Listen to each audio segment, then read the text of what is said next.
Hoy el mundo está lleno de personas altamente sensibles y la gran mayoría de la población tiene concepciones erróneas de lo que significa e implica ser y convivir con una persona altamente sensible.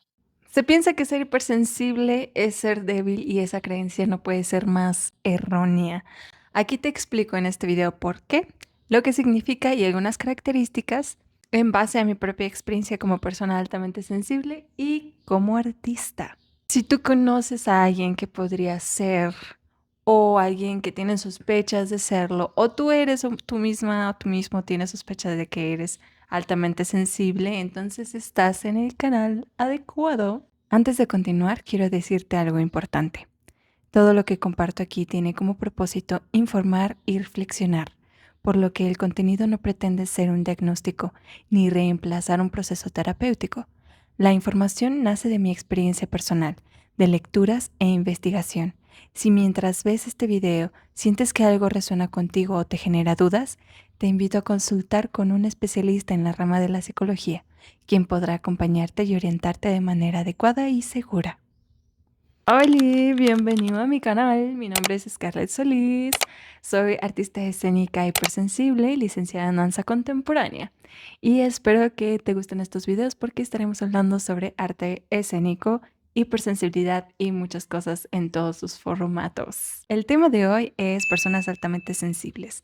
El concepto de personas altamente sensibles o con alta sensibilidad fue creado por Elaine N. Aron, que es una psicoterapeuta estadounidense, catedrática universitaria y muchas cosas más. Creo que sigue viva. Según yo, no vi que haya muerto, pero ok. Y lo definió como sensibilidad al procesamiento sensorial. Entonces, las personas altamente sensibles tenemos una mayor sensibilidad al procesamiento de todos estos sentidos que tenemos. Así que todos estos sentidos de alguna manera son magnificados.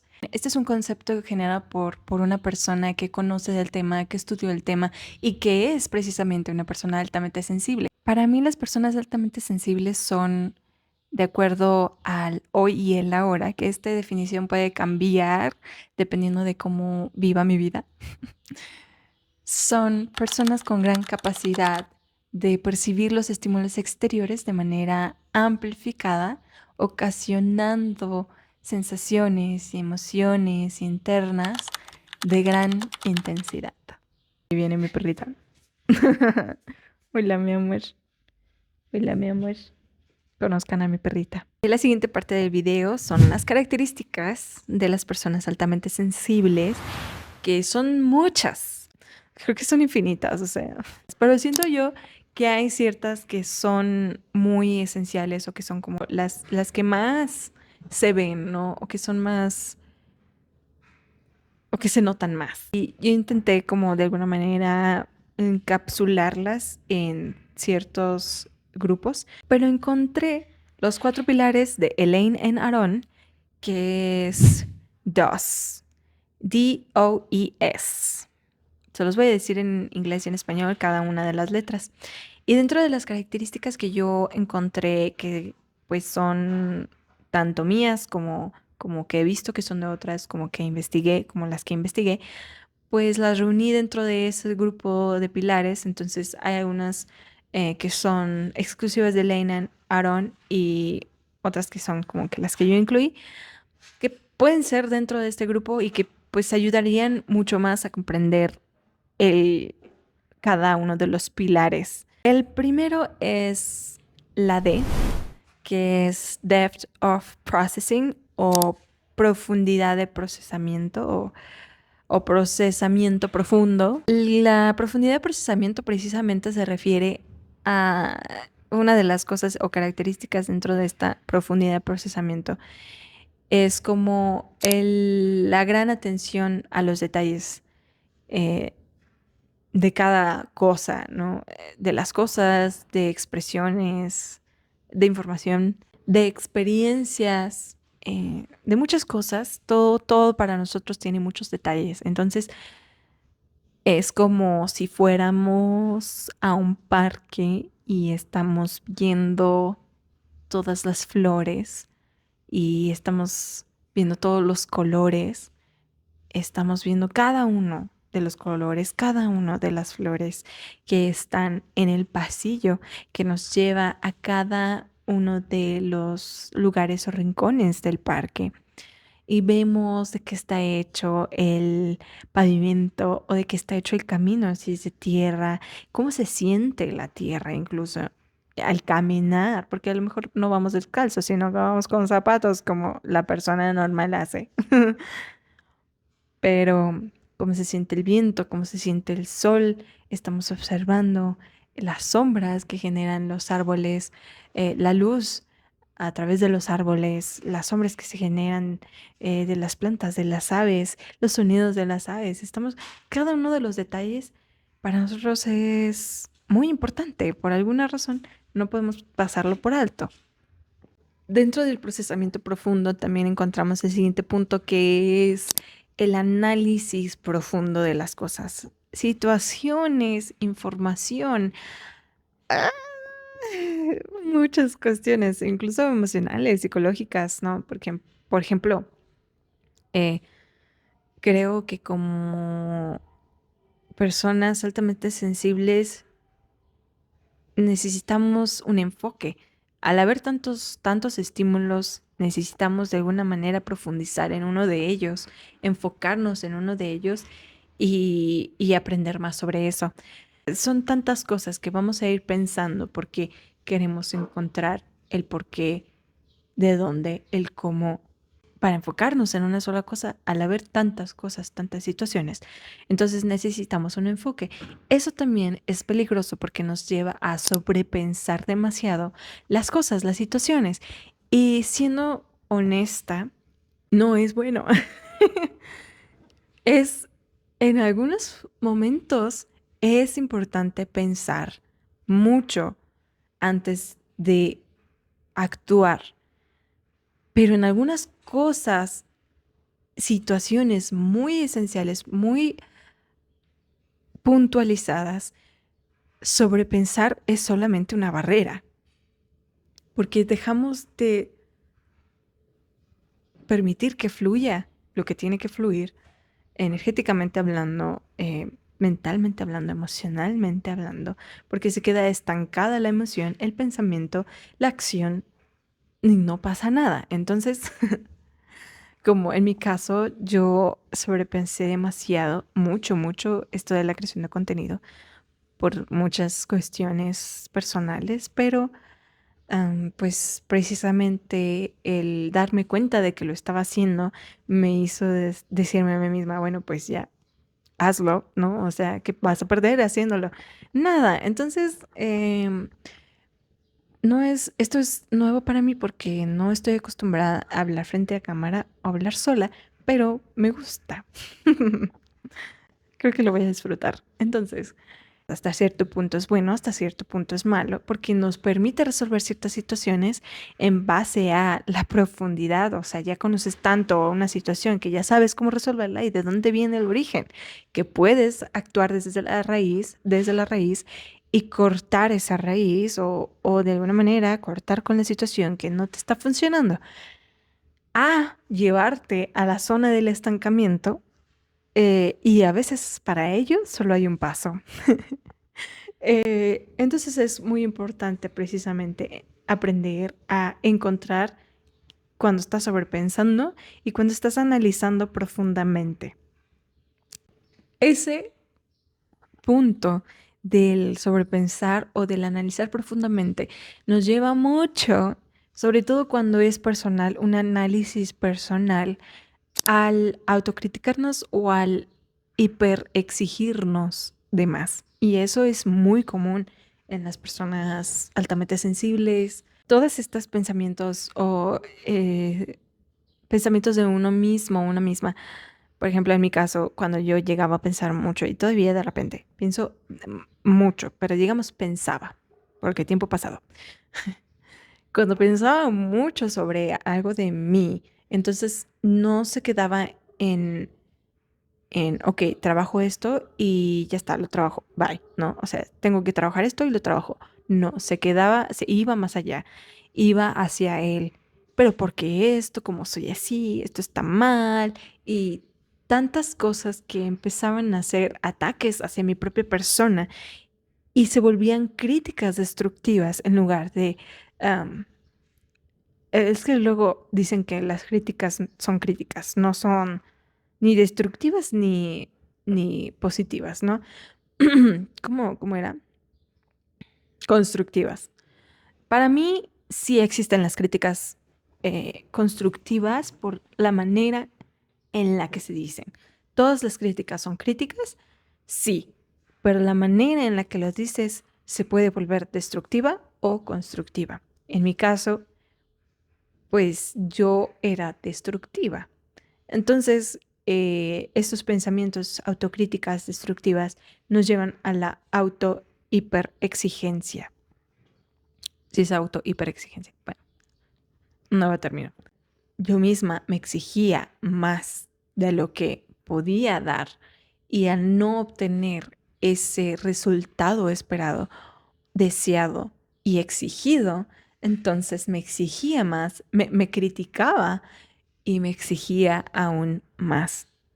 Y eso es destructivo, es horrible. Oigan, no lo hagan, de verdad, no lo aconsejo. Esto me lleva al siguiente punto porque el sobrepensar demasiado nos lleva también, y la hiperexigencia nos lleva precisamente al perfeccionismo o a la sensibilidad a los errores, que es precisamente, está relacionado con la autocrítica, ¿no? Cómo percibimos los errores de nosotros y eso nos lleva a la hiperexigencia que nos lleva a tener un perfeccionismo. En mi caso era, es que es muy relativo dependiendo también. El perfeccionismo también va mucho de la mano con la frustración o la ansiedad que nos provoca no tener las cosas de manera perfecta, pero eso no siempre es el caso, porque sí hay ciertos casos como el mío en el que cuando hago algo, quiero hacerlo muy bien, pero muy bien.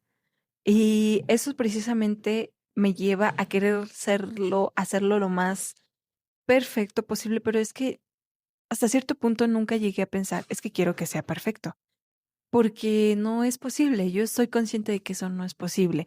Hay personas que no traen esa conciencia del que lo perfecto no existe, pero al mismo tiempo es que, bueno, estaríamos ya metiéndonos en cuestiones espirituales. Yo creo que todo es perfecto hasta cierto punto. Perfecto, podemos decirlo de esta manera. Todo es perfecto dentro del ámbito espiritual. Todo existe y sucede porque tiene que suceder de manera perfecta. Ok, yo soy una persona muy espiritual, pero en cuestión materialista o en cuestión terrenal, las situaciones, no existe lo perfecto, no hay, no es posible. Porque además, ¿qué es perfecto? Esa pregunta de lo que es perfecto no tiene sentido. Entonces, no, en mi mente nunca ha pasado el hecho de ser perfecta o tener las cosas de manera perfecta, pero sí lo mejor posible, así lo mejor, lo mejor. Y es una obsesión que se genera de hacer las cosas mejor. Y si le encuentras un problema o un defecto a las cosas, suele ser, otra vez, nos lleva a lo que es la autocrítica, nos lleva a la hiperexigencia y al perfeccionismo. Es que tengo mi concepción sobre el perfeccionismo un poco diferente, precisamente por este pensamiento de que no tiene sentido pensar que algo es perfecto o que existe la perfección de manera materialista o terrenal. Y bueno, esto también hasta cierto punto es muy bueno en ciertas cuestiones, como la minuciosidad de las cosas, de nuestras acciones, de nuestros pensamientos, ¿no? Que es mucho pensar y mucho analizar y hacer de manera muy minuciosa, porque eso también requiere paciencia, que es justamente lo que tenemos, no siempre, pero les digo, para ciertas cosas sí existe esta paciencia y es precisamente cuando requerimos minuciosidad en, no sé, por ejemplo, crear una maqueta. Si eres arquitecta, arquitecto, tú vas a tener que ser muy minucioso con los detalles, ¿no? Dibujos, porque pues dibujan, ajá, y crean maquetas, ¿no? Creo, no sé, creo que sí. Cada cosa, si te fijas, está relacionado con todo lo anterior, ¿no? Eso me lleva a precisamente la minuciosidad al punto de precisión y exactitud. La minuciosidad busca la precisión y exactitud. El perfeccionismo busca la precisión y la exactitud. Por ejemplo, y de hecho eso me recuerda no sé si a ustedes les pasaba, pero yo necesitaba, cuando yo decía, oigan, ¿qué hora es? Me decían, son las 3. Pero yo decía, pero las 3 en punto, ¿verdad? O sea, yo necesito que me digas exactamente la hora. Y siempre me dicen, ay, ya, o sea, son las 3:06, pero y yo, pues dime que son las 3:06, yo necesito la hora exacta. Y siempre tuve muchos conflictos de eso desde niña y con mi familia, hasta que ya aprendieron que conmigo tenía que ser de esa manera. Y no sé por qué, mentalmente era como una estructura que yo decía, es que necesito precisión en el tiempo para saber y organizarme con precisión. Al conocer a personas altamente sensibles como yo, me doy cuenta de que tienen ciertos comportamientos y características que yo tengo que me hace sentirme muy como empática con ellos y muy entendida, y creo que no necesito explicar muchas cosas o pedir cosas porque ellos saben, y es así como padrísimo. Eso me lleva al siguiente punto, que es el segundo pilar, la O de overstimulation. Overstimulation, la sobreestimulación. Todos los estímulos que recibimos a través de nuestros sentidos magnifican la percepción de estos estímulos a través de los sentidos. Es decir, todo lo que yo escuche para mí es más fuerte que para muchas personas. Entonces, todos estos sentidos, eh, hay personas que lo perciben o lo reciben más en algunos que en otros, y hay quienes lo reciben en todos los sentidos. La sobreestimulación sucede cuando hay tantos estímulos que recibimos y a través de cada uno de nuestros sentidos. Como todo es magnificado, imagínate tener todos los estímulos visuales, auditivos, todos y cada uno de los estímulos magnificados. Y entonces, pensando que cada uno de esos estímulos nos provoca una sensación, una emoción diferente, entonces imagínate tener tantos estímulos, tantas emociones y sensaciones provocadas por ellos, que es, llega a sobrepasar el límite de estímulos que podemos nosotros tolerar. Esto nos lleva al burnout, que es muy, muy sonado, la verdad, todo el mundo lo conoce. El burnout es precisamente el agotamiento social o energético que nos genera, mental también, emocional, que nos genera todos estos estímulos que vamos recibiendo. Esto, todo esto del burnout, todo esto de la sobreestimulación, de todas esas emociones, porque también somos muy emocionales, tenemos muchas emociones, cada uno de los estímulos nos genera emociones diferentes, sensaciones. Puede llegar a ser somatizado, todas estas emociones y sensaciones los somatizamos en el cuerpo. A mí me pasaba mucho que la manera en la que yo manifestaba estas emociones, porque muchas veces yo las guardaba, las encerraba. ¿Cómo se llaman estas emociones contenidas o tienen un nombre? Salió en Intensamente 2 y no me acuerdo. Bueno, el punto es que con estas emociones, la manera en que yo somatizaba era a través de ronchas en el cuerpo. Se me generaban, hace tantos años que no tenía este tipo de somatización. Recientemente empecé a tener, me empezaron a salir ronchas en el cuerpo, y creo que fue por tanto estrés, sobre todo existencial. Muchas cuestiones existenciales que tuve de manera profesional también y personal. Me provocó tanto estrés que me generó ronchas en el cuerpo y ronchas rojitas, y iba al doctor de niña y me decían, es que no tienes nada, no tienes nada, ¿estás bien? O sea, que te expusiste, que no sé qué. Y siempre cada uno de los factores externos era distinto, pero siempre el único que sucedía era el emocional. Entonces, que era así como el constante. La constante era la emocional. Entonces, sí. Otra de las maneras en las que yo manifestaba las emociones era a través de dolores estomacales o de gastritis. Era muy doloroso. Ay, la gastritis de niña, no, no manchen. Yo me tenía que acostar por lo menos una hora para que se me quitara el dolor y me acostumbrara a estar así tranquila para poderme parar de nuevo y estar bien, porque si se me quitaba el dolor e inmediatamente me paraba, me volvía a doler. Entonces necesitaba estar un tiempo sin dolor para que me levantara tranquila. Esto de la somatización del cuerpo es muy común si son emociones muy, muy fuertes, o emociones sobre todo acumuladas, que muchas veces no suelen ser, no necesitan ser propias, personales, sino que también suelen ser emociones ajenas por precisamente esta alta empatía que tendríamos, que tenemos las personas altamente sensibles. No todas tienen esta alta empatía, pero sí, la gran mayoría que yo conozca. Am, pero hay niveles, hay grados de empatía. Pero de que tienen, tienen, porque hay personas que no tienen. Pero, o es muy mínimo, pero sí. Esto me lleva, por ejemplo, a la sensibilidad al dolor físico. Ahí, en mi caso, no es algo tanto, porque yo tengo mucha tolerancia al dolor físico, tengo un índice alto de dolor, pero hay personas que sí son demasiado, demasiado sensibles. En mi caso no, y no sé por qué es diferente. Tal vez porque he aprendido a aguantar mucho el dolor y de alguna manera generé esta inmunidad. Uno de los puntos precisamente que tenemos que tocar es, y que está relacionado con precisamente todo lo que mencionamos sobre la estimulación, pero que en algunos puntos o momentos quizás no encuentres la relación, pero sí está.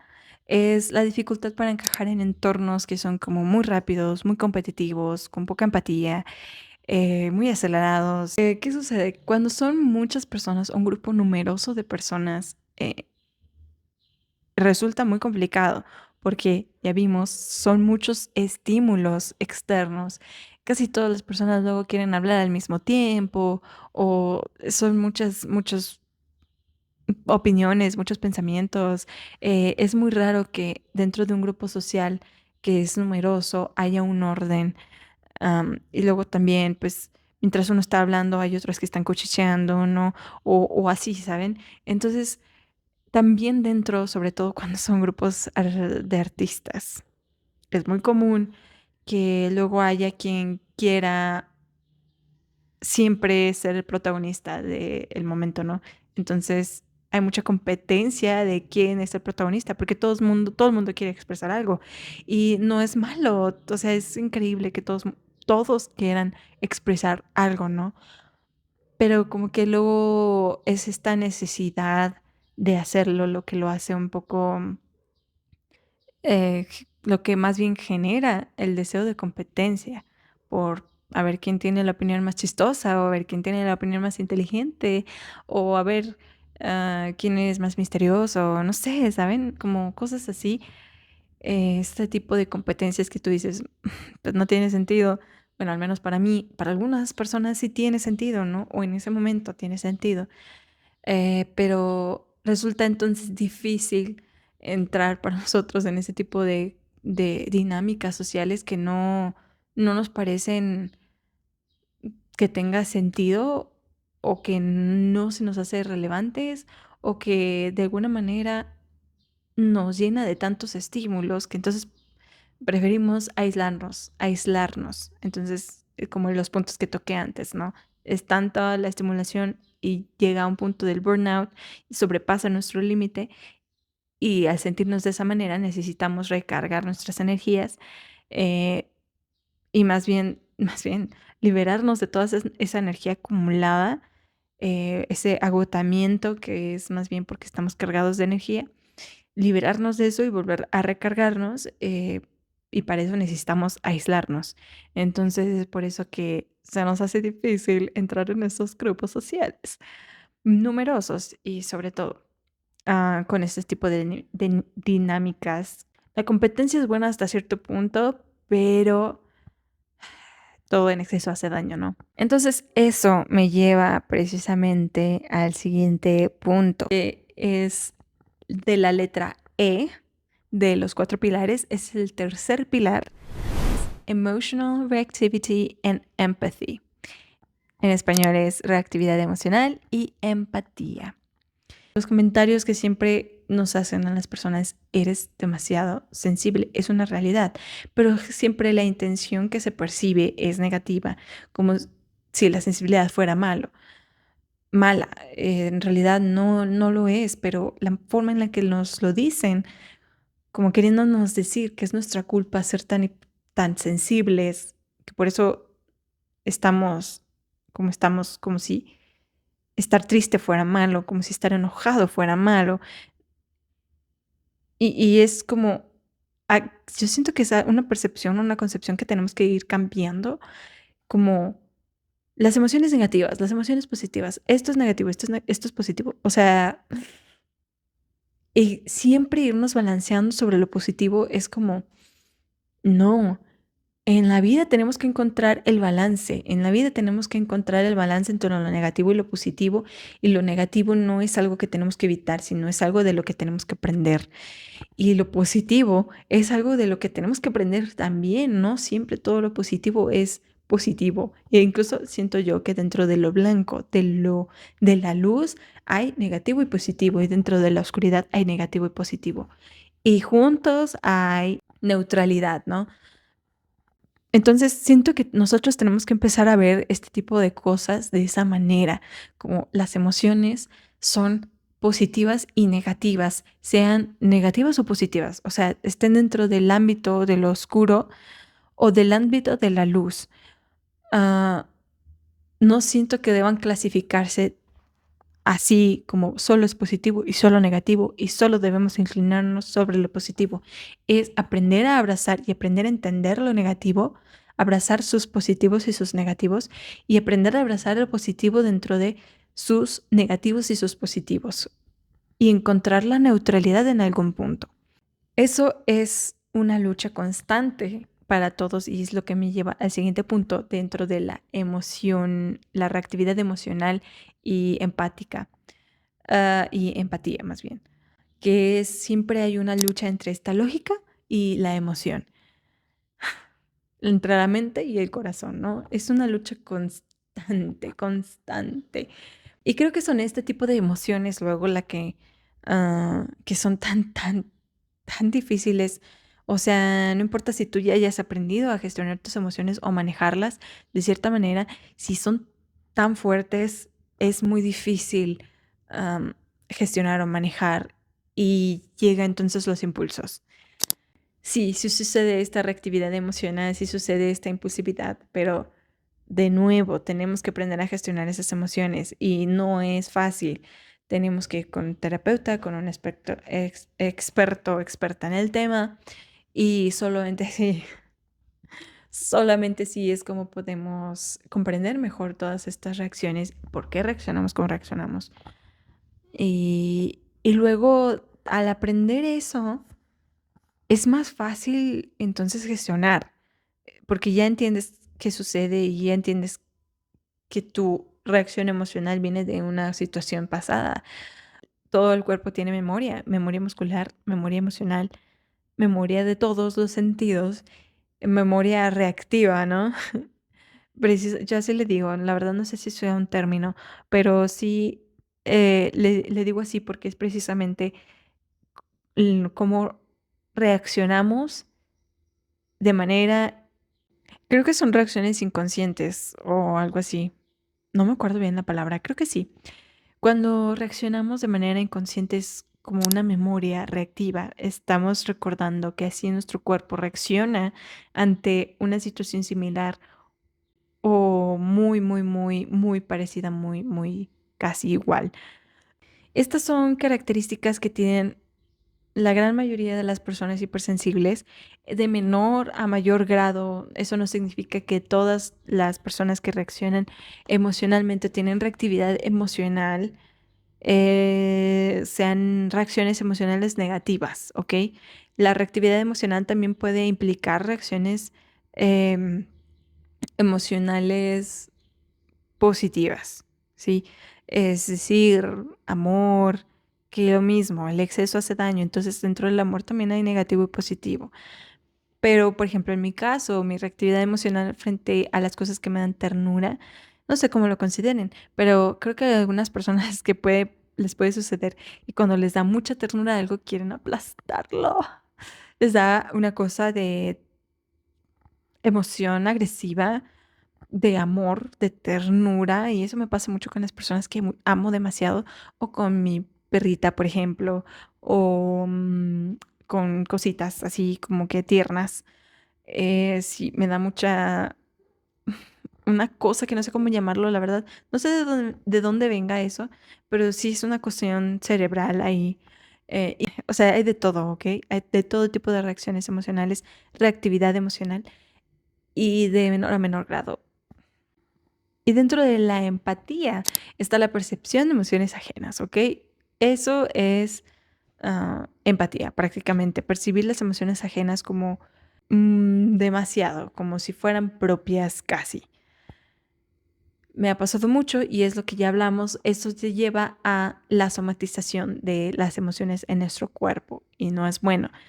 Por ejemplo, en mi caso, luego también es como algo que creo que pudiera pasarles a muchas personas. No me gusta ir a funerales, evidentemente, porque es un lugar lleno de muchas emociones de tristeza, de enojo, de impotencia. Son tantas emociones que luego suele ser muy demasiado. O sea, ni siquiera es como que haya tantas personas llorando. No necesita haber tantas personas llorando como para que yo sienta la oleada de sentimientos dentro de un espacio como ese.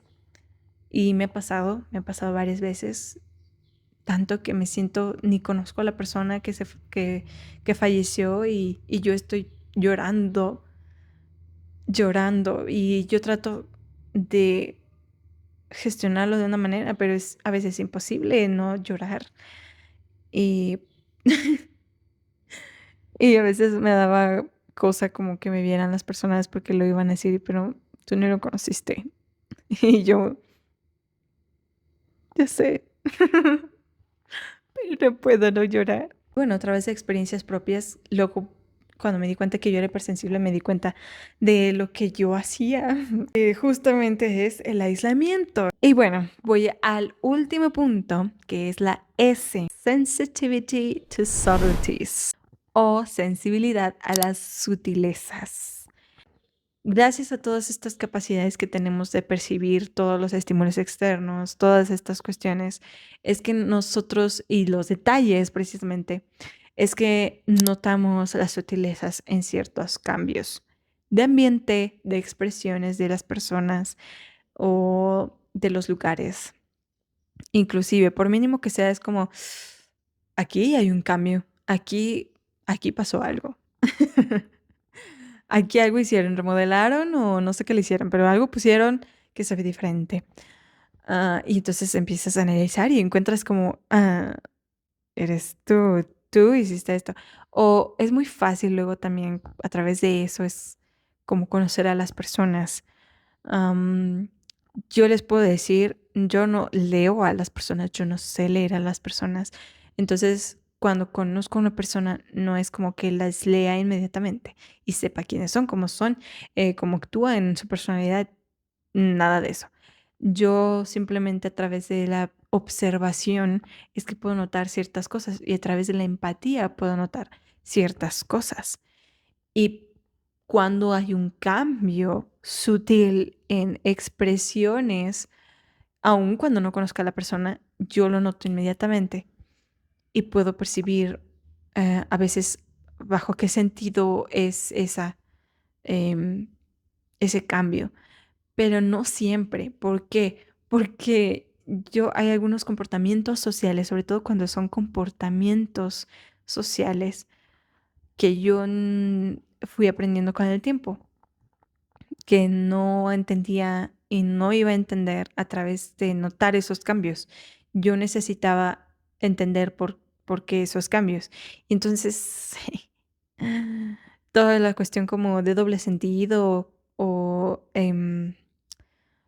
sarcasmo, para mí, no, yo no lo entendía, nunca lo entendía y me es todavía inclusive difícil de entenderlo cuando es sarcasmo, cuando es broma, cuando es de que doble sentido, pero con el tiempo fue aprendiendo que hay ciertos comportamientos o ciertas expresiones sociales que significan algo universalmente.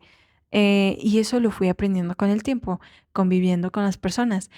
Pero yo podía entender muchas cosas, o sea, a través de la empatía yo entendía cosas y notaba esos cambios, pero yo siento que entiendo y empatizo con la persona, o sea, siento que hay algo aquí que me suena conocido, pero no entiendo por qué el comportamiento no se relaciona o no le entiendo no le hallo el sentido con la intención con la que está hablando esta persona, ni le hallo sentido con la emoción, o sea, no hay una conexión entre la emoción de la persona, la intención de la persona y el comportamiento de la persona. Entonces era como un turutututut, ¿de qué? Es por eso que el sarcasmo y los dobles sentidos era como, no entendí, no entendía hasta, y me lo tenían que explicar muchas veces y todos, ay, ¿por qué no entiendes? Y yo, pues no entiendo, explícame, o sea, y ya cuando iba yo aprendiendo eso, yo decía, ok, ok, ya voy a estar atenta la próxima vez que lo digan como así, ¿no? O algo parecido, podré entenderlo. Esto también nos lleva mucho a la hipervigilancia. Hay algunas personas que son muy hipervigilantes. He visto muchos casos. A mí, pues, yo creo que yo también, o sea, analizándolo, sí creo que yo llegué a ser muy hipervigilante porque era notar cualquier cosita, cualquier cambio de expresión y yo sabía que algo había pasado, ¿no? Algo había hecho mal o dije algo que no debía o lo que sea, e inmediatamente sensaciones y emociones muy intensas que me llevaban a la sobreestimulación mental, emocional y al burnout, ¿no? Y es como un proceso. Pero sí, precisamente este cambio de sutilezas, o más bien este cambio de emociones de manera muy sutil, de ambiente, de un chorro de cosas, es precisamente lo que también nos llevaba a ser hipervigilantes, o nos lleva, o llevaba, dependiendo. En mi caso, me llevaba, porque luego fui soltando muchas cosas y es entender que hay ciertas cosas de las que tú no tienes control y aun cuando tú los notes y quieras hacer algo al respecto para evitarlo nuevamente, es imposible tener el control de que no vuelva a suceder. Entonces, tienes que soltar. Soltar que el cambio o comportamiento diferente de otra persona, sutil, am, es de esa persona y no tuya. Entonces, sueltas, liberas. Y ahora con todo esto, ya entonces te puedo decir que no es una debilidad, precisamente son demasiadas cosas que pueden estar pasando por la mente de una persona hipersensible. Oh my God, se oscureció. No, la lucecita roja, mi amigo. Porque ser hipersensible no es una debilidad, es por todo lo anterior. Todo lo anterior nos enseña en la vida a ser pacientes, a ser resilientes, a ser honestos y honestas con nosotros mismos y mismas y con los demás también. Porque también incluso es un poco difícil no ser honestos cuando todo lo que somos son demasiadas emociones y es muy difícil no expresarlas. Eh, entonces, hasta cierto punto somos muy transparentes. No es una debilidad también porque nos permite conocernos muy bien. Nos permite conocer muy bien las emociones, identificar las emociones, cosa que no siempre y no todas las personas tienen la facilidad de hacer. El hecho de poder experimentar y enriquecerte de todas estas emociones, de todas estas experiencias emocionales, auditivas, sensoriales, en todos los sentidos, creo que hace de la vida algo más bello y más rico, como, como comer una hamburguesa llena de tantos elementos, pero que son complementarios entre sí y le dan una textura y un sabor muy especial y muy específico. Pues así siento que es como la vida hipersensible de una persona, que todo está lleno de tantas cosas, pero a la vez son tan bellas. Creo que ser hipersensible no es una debilidad, sino es una fortaleza dependiendo de cómo tú quieras usarlo.